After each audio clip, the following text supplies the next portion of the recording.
Okay, good day again to everybody. Welcome to Chicago TARDIS 2020. I'm Stephen Warren Hill, your Chicago TARDIS host, along with my buddy Nick Seidler. Hi, everybody. Good to see you all, and welcome to this panel. I did want to remind everybody that some additional Artists Alley vendors and also vendor highlights have been posted on the Facebook page for Chicago TARDIS. So I recommend checking out those links and checking out the artists and vendors that we would ordinarily have. I also want to remind people that if you missed one of the panels from earlier today as part of our virtual Chicago TARDIS convention, those panels are archived on the Chicago TARDIS Facebook page and also on the Chicago TARDIS YouTube page. So if you missed the panel, go back. You're not going to entirely miss it. Thanks to the wonder of us being virtual, you have a chance to go back and watch that video and enjoy it. So take advantage of that. Back to you, Steve. Okay, one of the things I wanted to tell our audience is at Chicago TARDIS, every year we put out something called a call for panels. We did that this year just the same as we do every year, even when we're in person. You know, this time we were doing virtual, but we still did our call for panels. And the reason I'm bringing that up at this point now is that the person I'm about to introduce to you, the host of this panel, the Maltese Cross on the TARDIS, submitted this as a panel idea. And I got to tell you, this was one of the panel ideas that I'm most excited about, because I think that this is going to be a fascinating topic that I currently know very little about.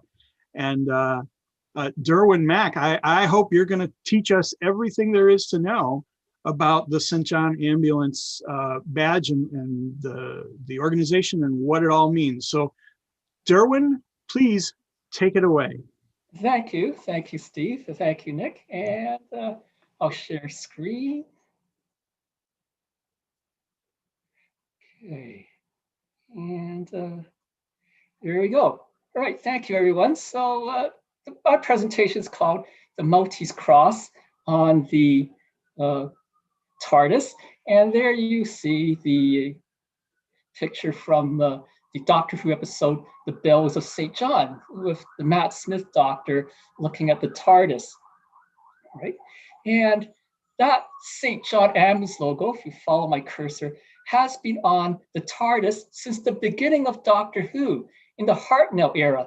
As you can see, the text has disappeared and it's faded, and it was usually difficult to see in black and white video, but it was there from 1963 to 1968. And then it disappeared for some years, and it reappeared in 2010 in the episode The 11th Hour, the beginning of the Matt Smith era. And there you see it over there, right? Now, when it started appearing in Doctor Who again, suddenly there was a plethora of knockoff St. John merchandise made for American Doctor Who fans. Right? For example, here's a large lapel pin sold at US Doctor Who conventions. It's not real St. John Ambulance insignia. We don't wear large round lapel pins like that. Right? And here's a scarf with the St. John Ambulance logo on it. Right? And the logo is the 8-pointed Maltese cross. Right? And here's something that's strictly for American Doctor Who fans. This is a license plate that will never be seen on a British automobile or St. John Ambulance vehicle. Right? And when I see Doctor Who fans wearing St. John Ambulance logos on their TARDIS costumes, and some of them have even gotten St. John Ambulance insignia secondhand off eBay and are wearing them, I asked them, do you know what St. John Ambulance is? Do you know the history of it? And the majority of the American fans I asked don't know what it is, but they just know it as the logo on the door of the TARDIS. So what is St. John Ambulance? Well, the history of St. John Ambulance goes back to the year 1080, when Brother Gerard Tom and his fellow monks of the Order of St. Benedict created a hospital for pilgrims to the Holy Land in Jerusalem. And they built this hospital on the former site of a monastery named after St. John the Baptist. So that hospital became known as the Hospital of St. John. And then in 1096, the First Crusade began. The European Crusaders invaded the Holy Land and conquered it. And you'll recognize where that photo is from. And in 1113, Pope Pascal II recognized Brother Gerard's Hospitallers, the monks working in the hospital, as a new religious order, the Order of St. John. By now, of course, with the Crusades, there were other Christians in the Holy Land, especially the Crusader Knights. And in 1120, a French knight named Raymond Dupuy succeeded Brother Gerard as master of the hospital. And he added warrior knights to the Order of St. John. And thus he transformed the order into a combined military hospitaller order. It had military activities because it had warrior knights now, but it still kept its hospitaller activities of taking care of the sick and injured. As a military force, the order fought against the Muslims in the Crusades, but as a hospitaller order, they also cared for patients, the sick and injured, of any religion. Well, the kingdom of Jerusalem and the reign of the Crusaders did not last forever. And eventually, the Muslims recaptured Jerusalem and the Holy Land, and the Crusaders left. The Order of St. John migrated to Cyprus in 1291 and intended to set up their headquarters there, but they ran into political problems with the King of Cyprus and another Crusader order that had gone there, the Knights Templar, and you may have heard of them. Well, in 1309, they invaded the Mediterranean island of Rhodes, and in 1310 took over Rhodes. And they ruled Rhodes for over 200 years, but they got into a war with the Ottoman Empire, the Turks. And in 1522, the Ottoman Empire forced them off Rhodes. They spent 8 years wandering through the Mediterranean looking for a new headquarters. And in 1530, the Holy Roman Emperor gave them Malta to rule. And it was on Malta that the Order of St. John would see its most glorious period. On Malta, the popes and the European monarchs recognized the Order of St. John as a sovereign entity, that is, the equivalent of a sovereign country. Note that the popes and monarchs did not recognize Malta as being the sovereign country. They recognized the order itself as being the equivalent of a sovereign entity country, that is, having all the characteristics of a country except actually the land. But it actually did have land because it ruled Malta. And the Order of St. John had this, began to act like a country. It minted its own coins, like this 4-terry coin from the year 1611. And you look here on the obverse, and you can see the decapitated head of St. John the Baptist on the coin. It also had its own navy, which the European monarchs and the popes eagerly supported because that navy protected European shipping from the Barbary pirates and the Ottoman Empire. Alas, the Order of St. John's rule over the island of Malta did not last forever. In 1798, Napoleon invaded Malta and forced the Order of St. John off the island. These are knights of the Order of St. John in the 18th century. You can see they're wearing red uniforms. You see that red uniform again later. Now, after being expelled off Malta, the Knights of the Order of St. John dispersed across Europe. And some of them went to Russia, where they asked the Russian Tsar and Emperor, Paul I, if he would become Grand Master of the Order of St. John. Now, this was a very unusual request because the Order of St. John was almost completely made up of Roman Catholics.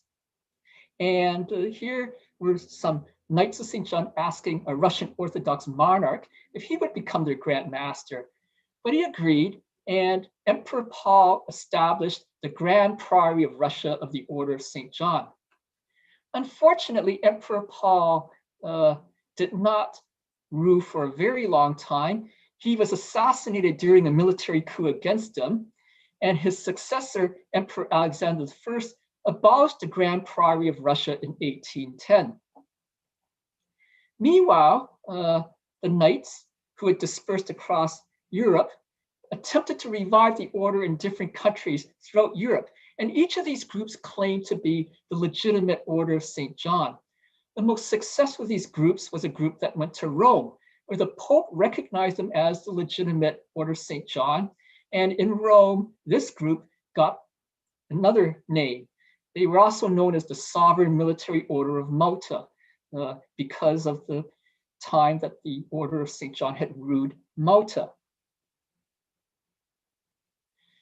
Now, this is Ferdinand von Hompesch, the last Grand Master of the Order of St. John on Malta. He had admitted some English Protestants as Knights of Malta of the Order of St. John before the loss of Malta. This is actually kind of unusual because the order was mostly Roman Catholic. Also, the Emperor Paul had admitted some English knights into the Grand Priory of Russia. These English Knights of St. John eventually returned to England, and in 1827 they declared the Order of St. John revived in England. However, the Sovereign Military Order of Malta in Rome disowned the British group, and the British Crown did not recognize them as being an order of knighthood either. So they needed a purpose, because if they did not have a purpose or a goal in society, they would just be, people wearing black robes and giving medals to each other. As it turns out, the 19th century was the age of volunteerism. A growing middle class in Europe and the United Kingdom wanted to give back to society, right? Because the middle class was getting a sense that they would be important in the community. And all throughout the 19th century, various people set up volunteer organizations. In 1863, Henri Dunant in Switzerland established the Red Cross. In 1865, some people in Britain established the Salvation Army, which is both a charity and a religious denomination. And in 1891, some people in Britain established the Royal Life-Saving Society to rescue people who were drowning after their boats had capsized or sunk. So in 1877, the British Order of St. John established an organization called St. John Ambulance, which was a first volunteer first aid organization that would help people and provide first aid to the injured at public events. This is a British postage stamp commemorating St. John Ambulance, and you'll see that in the 19th century, the St. John Ambulance personnel wore black uniforms. That's because Brother Gerard and his hospitalers wore black robes, right? So that's the tradition. That's why St. John Ambulance personnel often wear black uniforms. St. John Ambulance's service to the community so impressed Queen Victoria that in 1888, she granted a royal charter to the British Order, which by now was calling itself the most venerable order of the Hospital of St. John of Jerusalem. Not only did Queen Victoria grant a royal charter to the order, but she also took the position of sovereign head of the order. And by these actions, Queen Victoria brought the Order of St. John, the British Order of St. John, into the British honor system. Now the decorations of the British Order of St. John would be recognized by the government, and they could be worn on military and police uniform of the British Empire. If you look at this painting of Queen Victoria, well, it's hard to see. She is wearing the Maltese cross decoration of the Order of St. John. And this is Queen Elizabeth II, our current queen, wearing the black mantle or robe of the Order of St. John, which has a very large Maltese cross with the Order of St. John. To this day, the British monarch is still sovereign head of the Order of St. John. From the United Kingdom, St. John Ambulance and the Order of St. John spread to the British Empire and Commonwealth. This is a group of St. John Ambulance volunteers in Toronto in 1912. And here's a group of St. John Ambulance nurses in 1915. By now, not only were they providing first aid to the community at public events, they were also teaching first aid to people at courses. Now, why is the St. John Ambulance logo on the TARDIS? Well, that's because St. John Ambulance gave first aid training to the British police, right? And the logo on the police box meant that if you went to the police box and there was a police officer there, you could receive first aid from him. Not only were the police trained in first aid, but there was a stretcher and other first aid equipment in the police box donated by St. John Ambulance. In addition to teaching first aid and providing first aid to the community, St. John Ambulance also provided relief work and aid to military personnel during the 2 world wars. This is a poster from World War I. And this is a photograph of Mrs. Kerr, a St. John Ambulance volunteer waiting for casualties to arrive from Burma at Dum Dum Airfield in Calcutta, India, 1944. The photograph is by Cecil Beaton, whom some of you will know as being the photographer of celebrities and the royal family.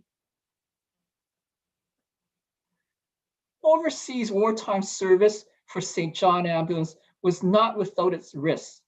This is a monument to the St. John Ambulance personnel who died during the Battle of Hong Kong and the Japanese occupation of 1941 to 1945.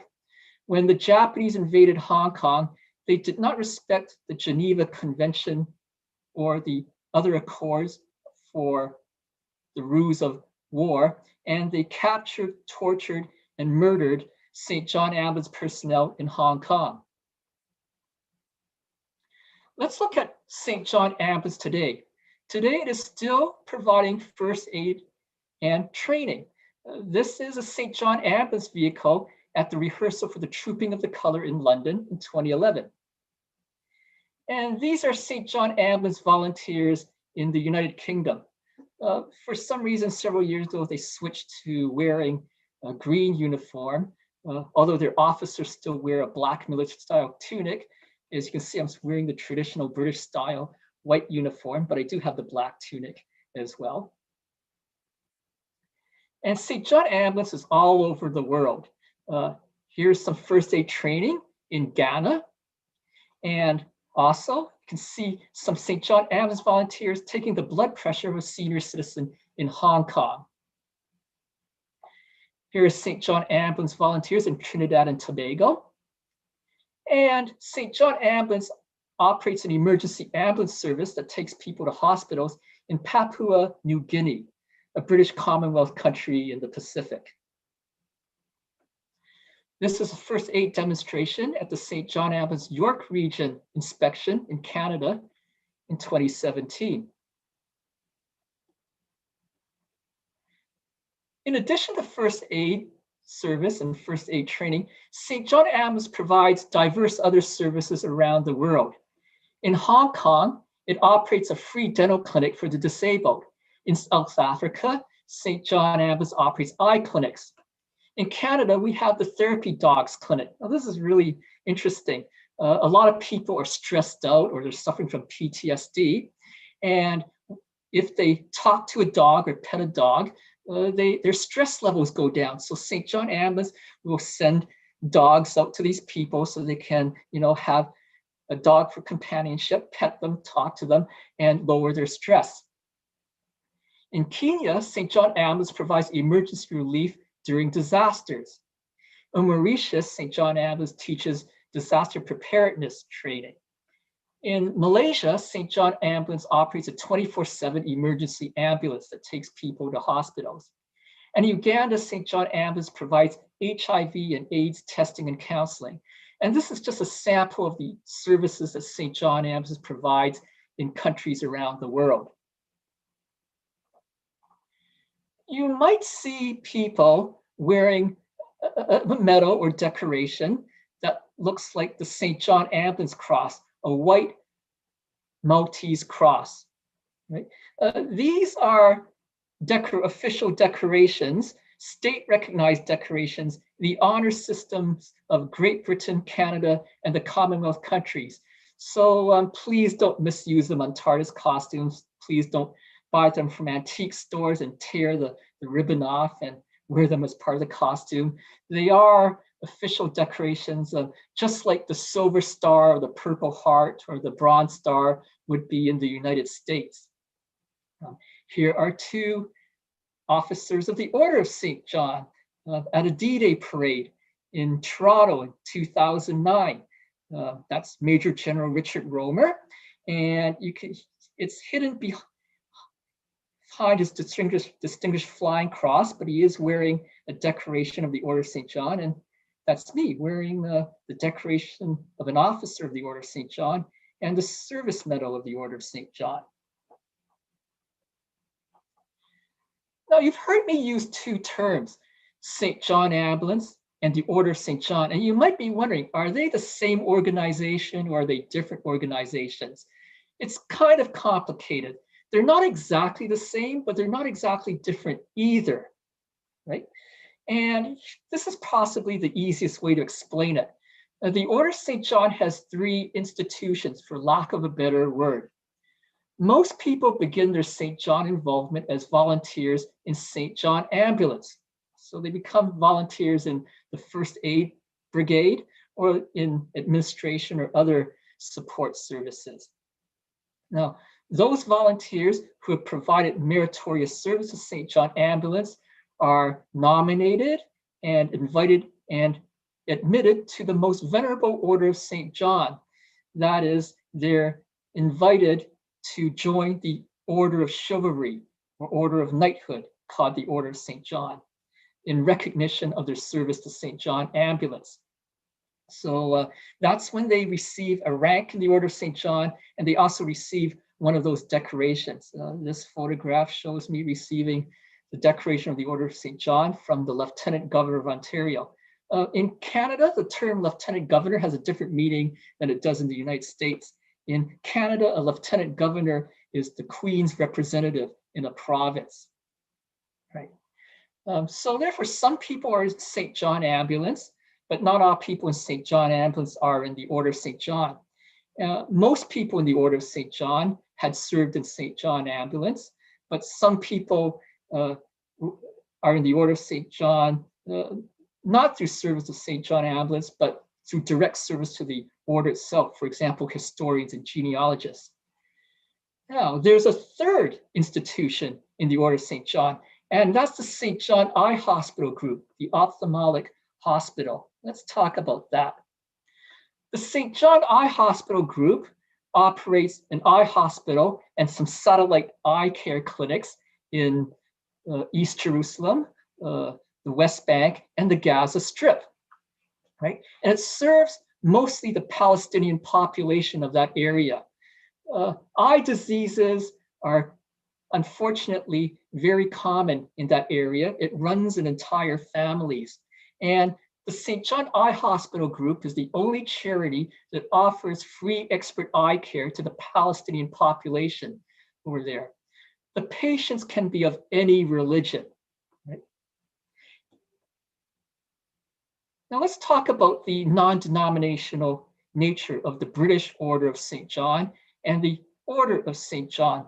Although St. John Ambulance and the Most Venerable Order of St. John began as Christian organizations, they are no longer strictly only for Christians. Membership or admission to the Most Venerable Order is open to people of all religions or no religion and of any ethnicity. And St. John Ambulance volunteers and officers can be of any religion or of no religion. St. John Ambulance may have started as being descended from an order of Crusader Knights, but we no longer have that association with being partisan for only one religion. Now our members serve come from all religions, and we serve all religions in all communities. Now, of interest to Americans is there's actually a United States Priory of the Order of St. John. Now, this is very unusual because all the other priories of the Order of St. John, and by priory, I mean a national association, all the other priories of the Order of St. John and all the other St. John ambulance organizations are in a British Commonwealth country, or they're in Ireland or Hong Kong, which used to be parts of the Commonwealth. So how did we get a priory in the United States? Well, during World War II, some Americans stationed in Great Britain were admitted into the Order of St. John. And when they went back home to the United States, they thought about ideas and how they could support the Order of St. John in the United Kingdom. They got the idea of supporting the St. John Eye Hospital, and the American Association of the Order of St. John became a foundation to support the St. John Eye Hospital in Jerusalem in 1957. However, the American members of the Order of St. John could not establish a St. John ambulance organization due to objections from the American Red Cross. The American Red Cross did not want another organization providing first aid to the community. Hence, the US Foundation's main purpose became fundraising for the St. John Eye Hospital Group. In 1996, Queen Elizabeth II upgraded the US Foundation to a Priory of the Order. Thus, it became the only Priory of the Order not in the Commonwealth or the Republic of Ireland or in Hong Kong.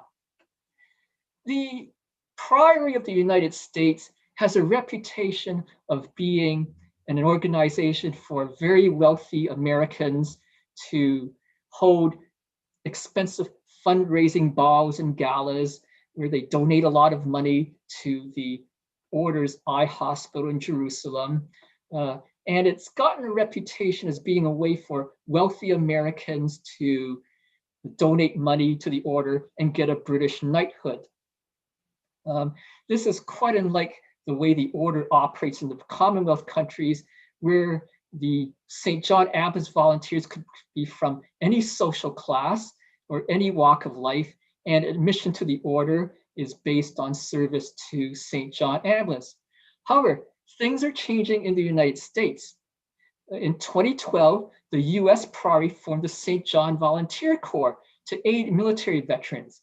St. John Volunteer Corps volunteers serve at VA clinics and hospitals. They transport patients to appointments and medical appointments, and they assist with the entertainment and educational programs for veterans.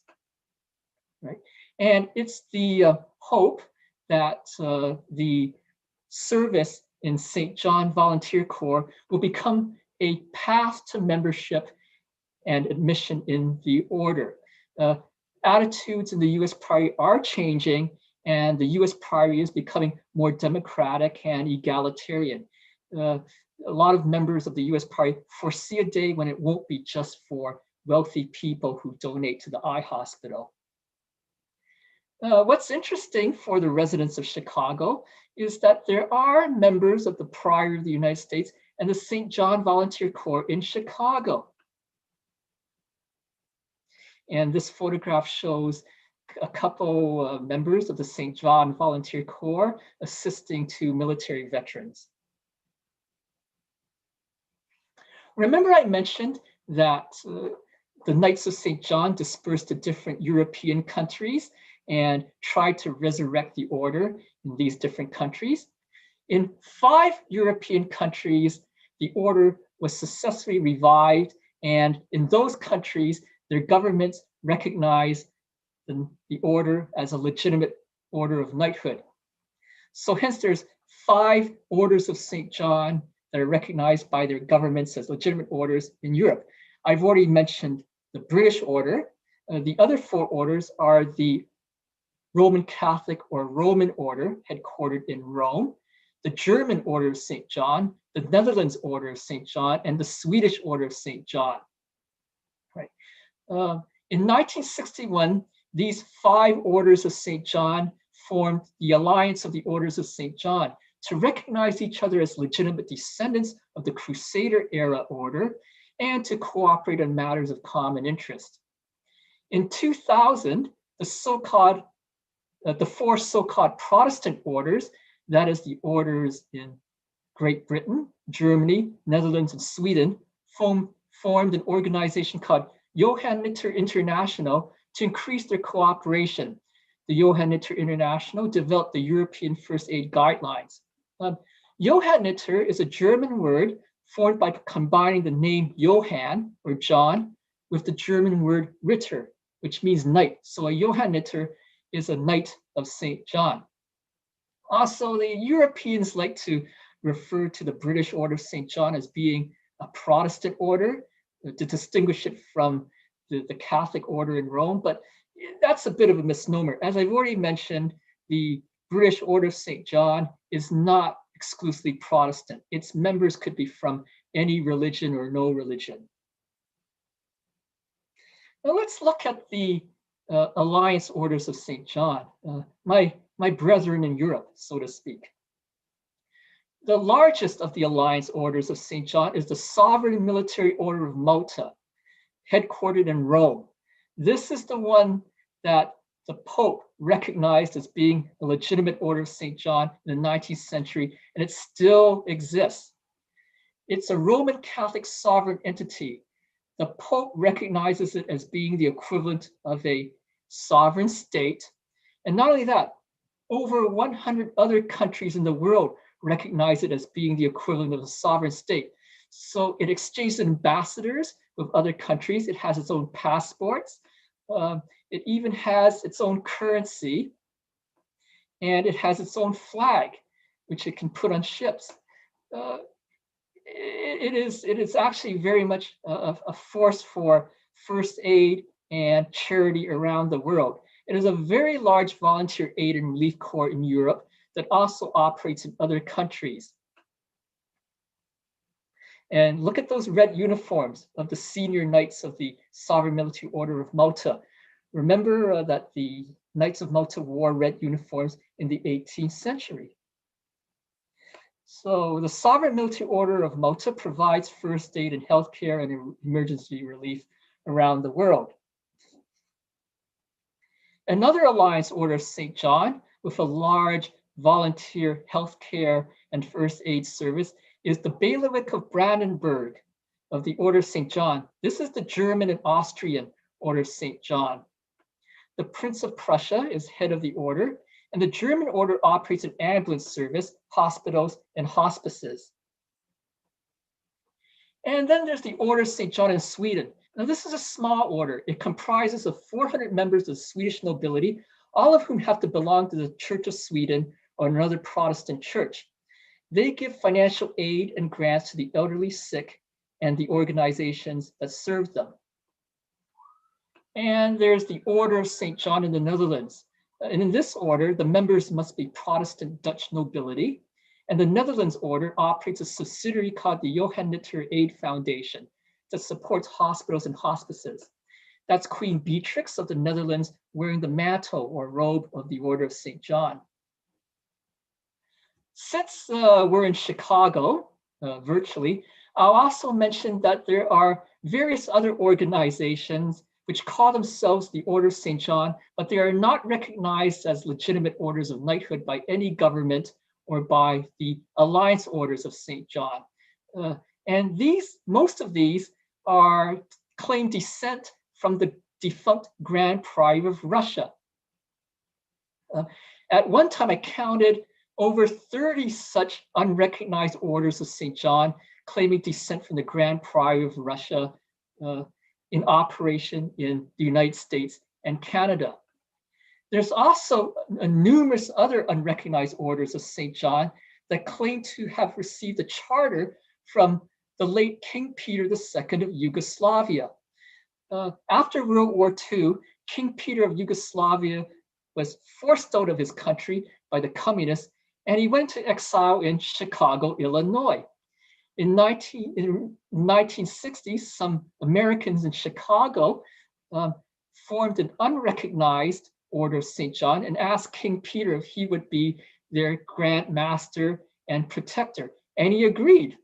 In 1970, King Peter died, and this King Peter Order of St. John splintered in various schisms into numerous other orders of St. John, each of which claims to be the legitimate descendant of the King Peter Order of St. John. However, no country in the world or none of the Alliance orders recognizes any of the King Peter orders as being legitimate.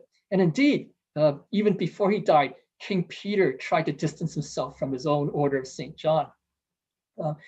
These orders typically have the words sovereign or hospitaller or Knights of Malta in their name, and it can be confusing if you encounter one of these, because they have insignia and decorations and titles very similar to those used by the 5 Alliance orders.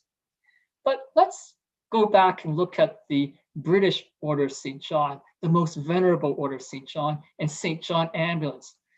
There used to be a saying that the sun never set on the British Empire. You can say the same thing about St. John Ambulance and the Order of St. John.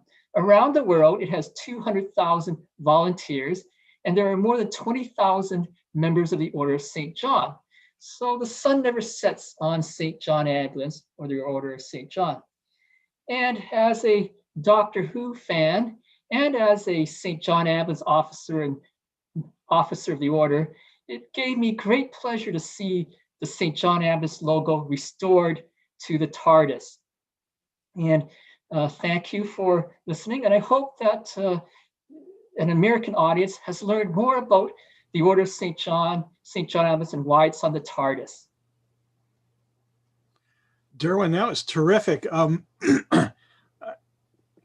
All of that stuff, you know, I might have, even if I had gone researching and looking, I probably couldn't have found a tenth of what you just shared with us. That was just wonderful.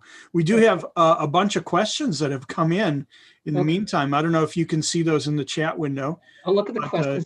I'll let you go through those. Okay, so let's see, let me scroll up. Okay, question 1.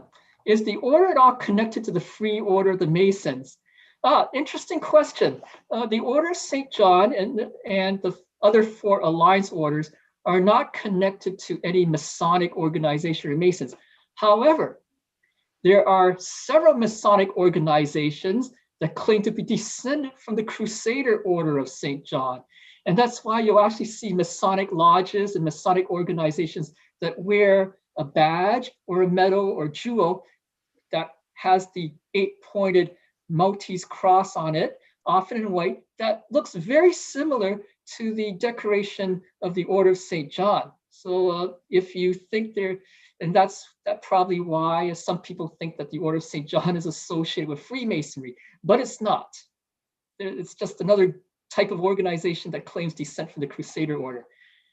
Okay, next question. Do they have a presence in the USA? As I mentioned, they do. There's the Priory of the United States, whose main function is to raise funds for the Eye Hospital in Jerusalem.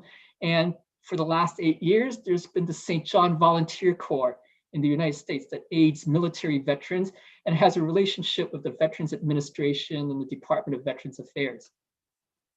Okay, question. Does the Order of St. John partner with the International Red Cross in any humanitarian projects? Right.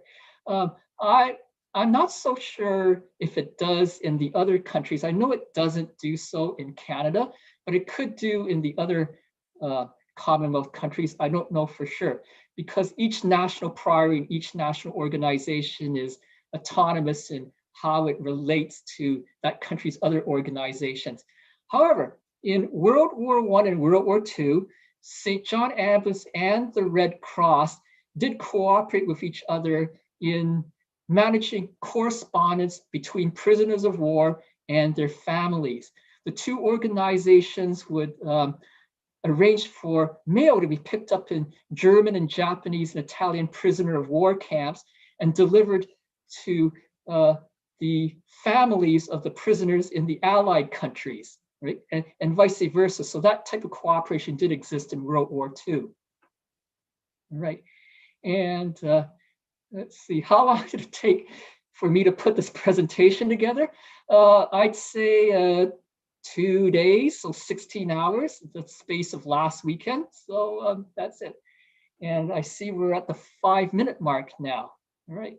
So if there's any other questions, I'm happy to answer them. But if not, I'd like to thank Steve and Nick and the other staff of Virtual Chicago TARDIS. This is the first time in 10 years I'm not in Lombard, Illinois on the American Thanksgiving, but which is sad, but I'm so thrilled that you guys set up a virtual convention so we Who fans can still stay connected this weekend.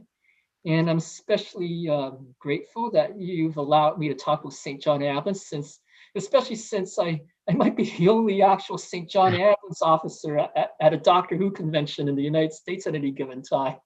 Well, I have to thank you just as much for suggesting this panel and for presenting it to us and for taking the time to put such a wonderful presentation together. This was absolutely terrific. You have knocked it out of the park. Thanks. In baseball parlance. Nick, have you thought of any questions for Derwin? I wish I could have come up with some, but you basically covered everything. It's almost difficult to come up with something that you might not have answered already. I'll make a sort of sales pitch to the American audience. Sure. Right? And the Priory of the United States does have a website, and unfortunately I don't have it. Yes, that's the question coming up. It does have a website, and unfortunately I don't have the link right here, but just Google Order of St. John of Jerusalem, Priory in the United States. And if you get a website that shows people wearing the black robes and Queen Elizabeth is on it, then you've reached the website for the legitimate Priory of the United States, not one of the King Peter orders or the Grand Priory of Russia orders, right? And through there, you can contact them to ask about volunteer opportunities, either in the order and they fundraise for the eye hospital as well, or in the St. John Volunteer Corps, which, as I mentioned, has a relationship or partnership with the Veterans Administration and Veterans Hospitals as well. I know that there are members of the Volunteer Corps in Chicago, so you may be able to connect to them that way. Okay, that's awesome. How about Nick? I'll give you another chance. You know, I did not know all of this information today, and I really want to thank Derwin for sharing it to us. Just as an observation of a longtime Doctor Who fan, it almost makes me proud that they returned that logo to the TARDIS again. I always thought that it was wonderful for Doctor Who that the Doctor traveled around in a police public call box, aka showing that he helped people. But now knowing that St. John's Ambulance as an organization trains people in life-saving and also to help people out and restore vision and do those things, to me it has a much deeper meaning, even within the context of Doctor Who, to see the Doctor travel in the TARDIS with that logo. So I think that speaks a lot about the program, but also a lot about what St. John's Ambulance as an organization is. So it makes me a little bit more proud, even as a Doctor Who fan, to understand those references and what it means. So. Yeah, and the Order of St. John and St. John Ambulance is quite proud to have the logo back of the TARDIS. When it reappeared in the Matt Smith era, a British newspaper interviewed the CEO of St. John Ambulance in the UK, and she said she was overjoyed that it was back in the TARDIS, and hoped that it would actually encourage people in the UK to get that first aid training course as well. All right, so I guess that just about wraps things up. Thank you again, Derwin. That was terrific. Coming up at 8 o'clock, we have 100 Years of Patrick Troughton presented by Charles Martin. Derwin, I'm going to give you a chance to say farewell to everybody here. Go ahead. All right. One question came in saying, will the presentation be available for viewing post-convention? And yes, it will be on YouTube and the Facebook group, I believe, right? Yep, that is correct. Yep. All right. Well, thank you, everyone. Have a nice American Thanksgiving weekend. And I hope that the crisis passes sooner rather than later and we can all meet in Lombard again next year. Absolutely. Yes. Thank you. Nick, do you have anything you want to share with us? After that presentation, I don't think there's much I could say. Just look forward to more Chicago TARDIS today, still coming here on Facebook and YouTube. And then remember that we have a full day of programming tomorrow on Saturday as well. So we hope you can join us all. Yep. All right. So thank you, everybody. Thank you, Derwin. And onward, Chicago TARDIS. Thank you, sir.